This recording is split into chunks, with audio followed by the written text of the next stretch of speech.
Petite vidéo du jour, c'était pas prévu pour cette semaine, mais j'ai reçu un petit colis dans la boîte aux lettres, il va falloir qu'on ouvre ça tout de suite. Donc ce colis contenait la boîte The Old World des Free Company. C'est vraiment un kit où je voulais mettre la main dessus, parce qu'il y a énormément de possibilités différentes de création d'unités, beaucoup de têtes différentes, d'armes. Il me semble qu'il y a de quoi faire... tac, tac, tac. Dans ma tête, il y avait de quoi faire des archers, des arbalétriers et de la milice au corps à corps. Mais je dis peut-être des bêtises, donc on va voir. Parce que là, je vois un mousquet, des hallebardes, etc. Mais je vois pas d'arc. Donc à voir.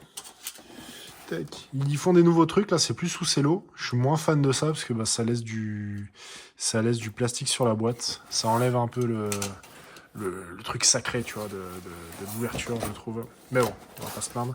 Donc ça, j'ai voulu me les procurer depuis longtemps. Je furetais sur les sites de revente pour trouver ces unités, mais c'était toujours très cher. La boîte est vraiment cool. Je pense que je préférais l'ancien design rouge, là, mais c'est quand même stylé. Je suis très content d'avoir la boîte aussi. Donc je la garderai et dans 20 ans, ce sera collector. Hein. Donc, on ouvre ça. Hop. La boîte est en anglais, hein, du coup. Il n'y a pas de version française, je pense. C'est normal. Tac. Donc, les socles, bon, ça on le savait. 25 mm. Et si, hein, je disais pas de conneries. Donc, alors, on va zoomer un peu. Donc, nous avons bien de quoi monter la milice corps à corps, mais aussi arbalétrier et archer. Donc ça, c'est très cool pour moi parce que, comme vous le savez, j'ai des unités des deux. Et donc l'idée, ça serait de les compléter. Parce que j'ai déjà de la milice. Mais je vais vous montrer tout ça après. Donc on a des thorax, arbalète, épée. Je trouve que c'est le meilleur kit Warhammer qui a jamais existé. Les têtes sont excellentes aussi. Donc une grappe comme ça. Je pense que c'est toutes les mêmes. Si je dis pas de conneries. Ça, c'est la même aussi. Ce serait cool qu'il y en ait au moins deux différentes. Donc, il y a de quoi monter 4 miliciens avec ça. Alors, est-ce qu'il y en a d'autres? J'ai l'impression que c'est toutes les mêmes. Non. Alors, si celle-là, elle est pareille aussi. C'est toutes les mêmes. Donc, en gros, il y a un arc, un mousquet par grappe. Donc, on peut pas... Deux arcs, je vois deux arcs, deux arbalètes. Okay. Donc on peut pas monter 32 archers, hein. C'est logique. Et bien écoutez, c'est que les mêmes grappes, hein. Donc ça va aller vite cette vidéo. Donc il y a 6-7 têtes différentes.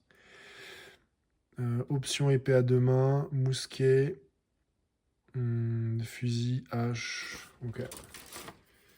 Ça va être grosso modo tout ce qu'on va voir. Donc c'est que des grappes identiques. Vous attendez pas à avoir quelque chose de différent sur une des grappes. Mais bon, ça laisse quand même pas mal d'options. Hein. Mais c'est vrai que le fait d'avoir que 7 têtes, moi je suis moins fan.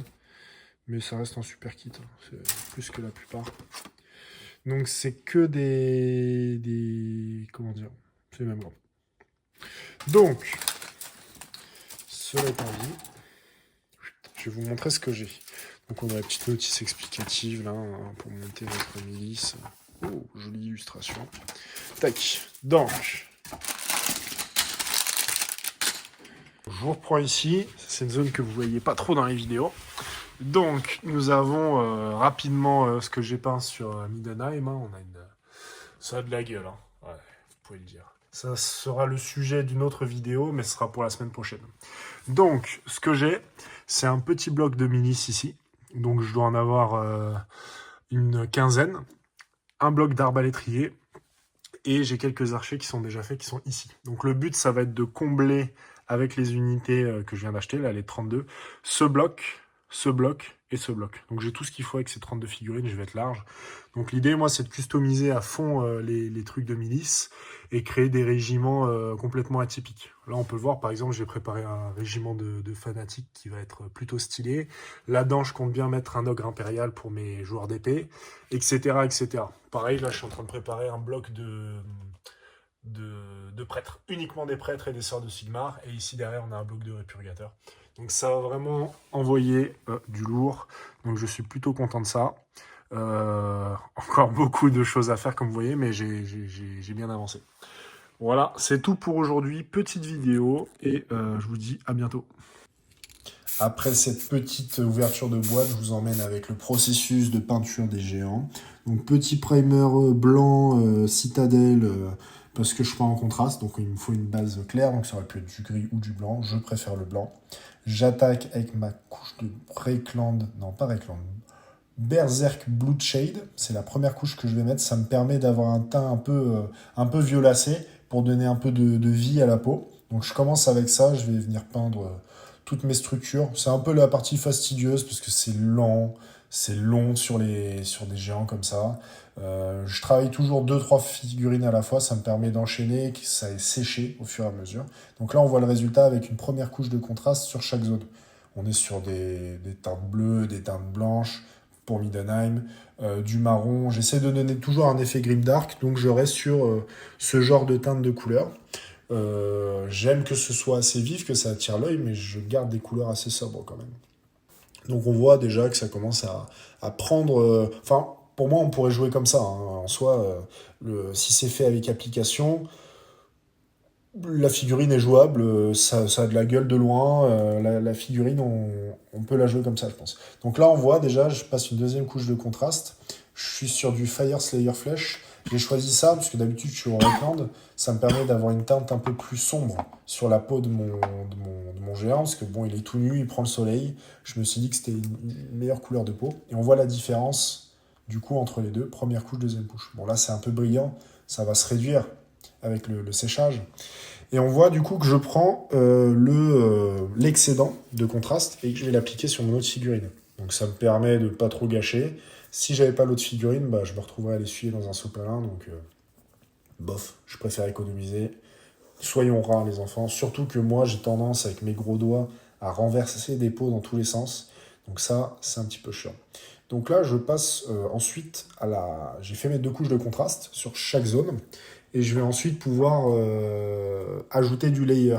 Donc je mets une première couche d'éclaircissant sur les gros volumes, sur une assez grosse zone quand même, mais j'essaie de suivre un peu la lumière, voir où ça peut taper. Donc tous les parties bombées, toutes les arêtes, je vais venir les recouvrir de cette première couche pour déjà donner un peu de la gueule à la figurine. Pareil, c'est une troisième strate de travail, parce que j'ai déjà 2 couches de contraste. Troisième strate de travail qui me permet d'avoir encore une figurine plus peaufinée, quoi.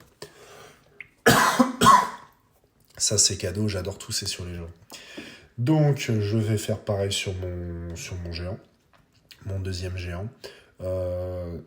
Franchement, je suis assez fan de ce nouveau style de technique. Je sais qu'il faut pas... Enfin, je me suis un peu renseigné sur les styles de technique. Donc, il y a le truc classique, je mets ma couleur de base, je mets mes éclaircissements, je fais mes ombrages, je fais mes clairs, etc. Et la deuxième technique, c'était les speed paint, donc ce qui est assez récent. Tu mets ton contraste, c'est fini. Donc moi, mon choix, ça a été de mixer les deux. Donc je fais mes couches de contraste, j'ajoute du détail au fur et à mesure. On peut tout à fait faire toutes ces figurines avec 1-2 étapes de peinture, et ensuite venir rajouter du détail. J'essaye de faire ça pour peindre vite, mais je me suis rendu compte que j'arrive pas à laisser les choses... Enfin, j'ai toujours envie de rajouter du détail. Donc je vais me retrouver au final à faire toutes mes étapes de travail en systématique. Donc pour l'instant j'ai fait ça, ça doit être ma 20e figurine avec ce style de travail-là. Donc là on voit, j'ai mes 2 couches de contraste, mes premiers layers, et déjà je trouve que la figurine est super sympa. Ça me fait toujours rire quand je vois des annonces sur Le Bon Coin ou autre, où on met peintre professionnel, etc. Et non, les gars, vous pouvez pas vendre une figurine 4 fois le prix alors que la peinture, elle est pas folle, quoi. Franchement, enfin, ça me fait vachement rire, quoi. Il y a des vrais pros dans le monde, je dis pas, mais genre, si moi je vends ça et que je mets les peintures pro, bah non, on n'est pas OK, les gars. Je suis pas d'accord avec ça. Donc, ça me fait toujours rigoler. Deuxième chose qui me fait beaucoup rire, vu qu'on a unboxé cette petite boîte de milices, c'est tous ces mecs qui vendent les trucs à des prix exorbitants et qui n'ont pas vu que The Old World était ressorti, en fait. Donc quand tu vends des géants impériaux 40 balles pièce alors qu'ils sont sortis à 45 € les 3, et ben moi ça me fait rigoler. Donc c'est pas gentil, mais chais. Donc on voit comment je fais mes socles, on m'avait demandé.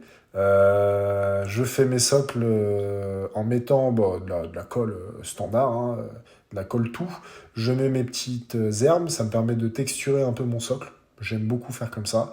Et ensuite, parce que c'est plus réaliste en fait, je considère que la neige tombe sur le sol, souvent il y a de l'herbe, ça donne un peu de texture, un peu de couleur différente. Et en faisant ça, ça donne vraiment une cohérence à toute l'armée. C'est ça que j'aime bien. Donc j'essaie de trouver un thème par armée. Malheureusement, c'est souvent la neige qui me fait, qui me pète aux yeux, moi. C'est ce que je préfère. Donc, je vais essayer de me renouveler et de faire autre chose. Mais en tout cas, pour l'armée Middenheim, il n'y a pas à tortiller. Ce sera de la neige. J'essaie d'en mettre partout, sur chaque socle. Vraiment donner une belle cohérence. Ça fait ressortir la figurine. En plus, le blanc, c'est ça que j'aime bien. Et je trouve que cette pâte-là, qui vient de... Je vais vous la montrer juste après. C'est une pâte qui vient de chez Green Stuff World. C'est beaucoup mieux, je trouve, que la poudre de neige, parce que ça donne vraiment du volume, en fait. Et on peut la modeler comme on veut. Là, j'utilise un espèce de couteau en plastique rigide sur le bord pour appliquer. C'était un peu une galère. J'ai un peu moins de difficulté à l'appliquer au pinceau. Mais dites-vous que votre pinceau, au bout de 15-20 figurines, même si c'est un pinceau dont vous vous foutez, hein, il va être mort. Donc en fait, il y a toujours besoin d'avoir de nouveaux pinceaux, nouveaux pinceaux. Donc là, j'ai essayé avec ce truc-là. Donc c'est pour modeler de l'argile, normalement. Ça marchait plutôt bien, hein, mais moins bien que le pinceau.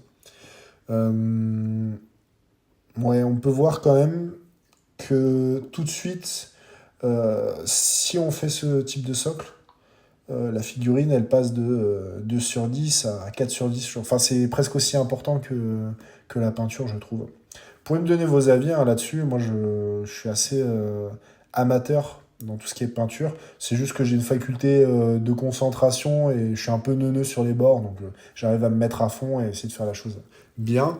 Mais voilà, j'ai un niveau de peinture d'un mec qui en a fait 1 an, quoi. Donc, c'est pas stratosphérique. Donc, n'hésitez pas à partager votre expertise. Ça peut être pas mal. Dans les prochaines vidéos, je vais essayer de vous montrer l'intégralité de ce que j'ai fait là sur l'armée de Middenheim, parce qu'on commence à avoir un sacré bloc d'unités. Et j'ai bien avancé dans 40 000, donc on va pouvoir bosser et faire une petite vidéo Necromunda et 40 000. J'ai inauguré mes premières figurines. Pour ceux qui me suivent sur Insta, vous voyez tout ça un peu au jour le jour, hein. Donc si vous voulez avoir comment dire, l'avancement des peintures, etc., les nouvelles boîtes que je me procure, en fait vous avez tout le détail sur Insta si vous voulez. Donc c'est Matt Hobby 22. Et donc là, je mets plus souvent l'avancement de mes figurines et de mes peintures. Et si j'achète des trucs un peu intéressants, voilà, je vais plus partager là-dessus. Ça permet d'avoir comment dire, des infos régulières, on va dire. J'attends avec impatience ma commande Game Workshop. Là, j'ai reçu celle de Rebel Forge. Donc, c'était pour la milice. Et donc, j'ai les géants impériaux qui arrivent. J'ai le chariot de Sigmar. Et autre chose, porte-étendard et champion. Donc j'ai hâte. Donc voilà le résultat final. Vous me direz ce que vous en pensez. Je suis très content de l'homme bête au sol. Je suis très content du alphelin qui essaye de tenir le géant au niveau de sa jambe. Vous regarderez bien les détails. Bon allez, à plus.